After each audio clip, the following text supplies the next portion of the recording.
You might have heard of the benefits of mindfulness for stress reduction and relaxation, but you might have been put off by the idea of learning to meditate. When we hear words like mindfulness, we often picture people sitting cross-legged on the floor, clearing their minds and breathing in a particular way. Although mindful breathing can be a very useful strategy to learn, this is only one small part of the mindfulness technique. There are many, many other ways that we can be mindful in everyday life, and you might even discover that you are practicing mindfulness at times without even knowing it. So what exactly is mindfulness? Well, mindfulness comes from the Buddhist tradition. But you don't have to be religious or even spiritual to practice it and to see the benefits. Mindfulness simply means bringing your full attention to the present moment in a deliberate and non-judgmental way. It doesn't mean that you have to clear your mind of other thoughts, just that if your mind wanders, as minds often do, you learn to gently but firmly escort it back to the task at hand, to the present moment.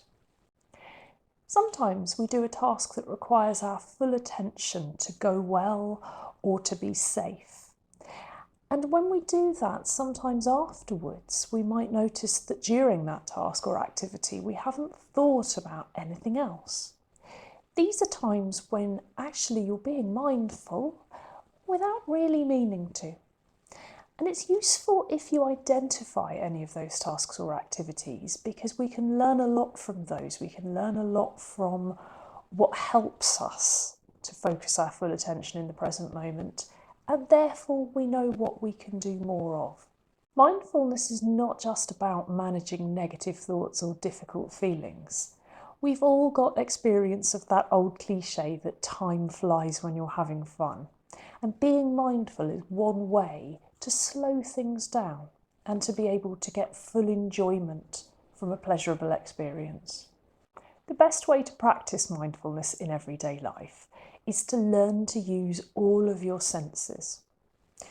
So for example, if you're drinking a simple cup of tea or coffee, you could do it while being distracted by scrolling through your phone, having a conversation with a colleague, writing emails at the same time, or even thinking about what the next task is that you have to do.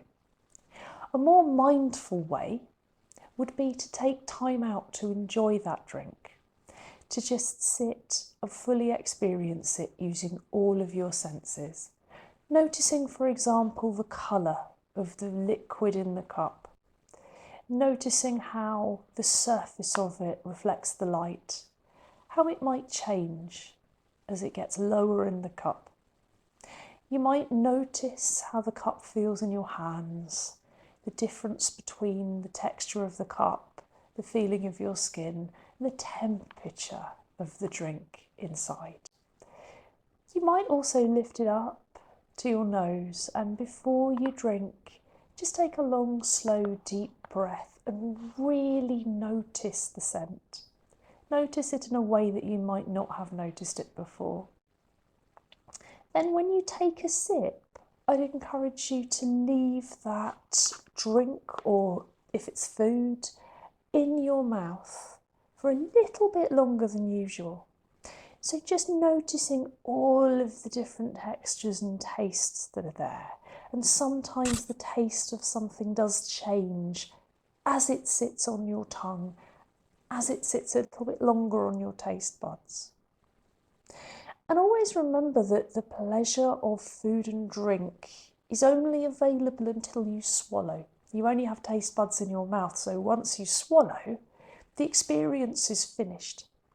So it's important, particularly if it's something that you might enjoy, to prolong that experience, to spend a little bit more time on it. And that in itself is mindful. And again, if while you're doing that, your mind wanders to other things, if it drifts away, just notice that happening and just gently bring it back, using all your senses, to the activity of drinking your cup of tea or coffee. You can use this same technique with any other daily activity that you choose, And it can be anything from something pleasurable like taking a walk or spending time in the garden, just making sure that you benefit fully from that experience and that you're not doing it on autopilot. But can also be applied to more mundane tasks like brushing your teeth, taking a shower, or doing the laundry. It's just about using all your senses, really noticing when you're present, noticing when you're not and your mind has wandered off, and just gently bringing it back, using touch, sight, taste, smell, and sound. A great tip for practicing mindfulness, particularly if you're new to it, is approaching every task or activity as if it's new. You might do something or eat something or drink something that you've done 100 times before. But actually, if you approach it as if it's new, using all your senses, you're very likely to notice things that you haven't noticed before. Perhaps a difference in the taste, perhaps you'll notice a smell that you hadn't noticed before, maybe a texture or a touch or a sensation of some kind that's new.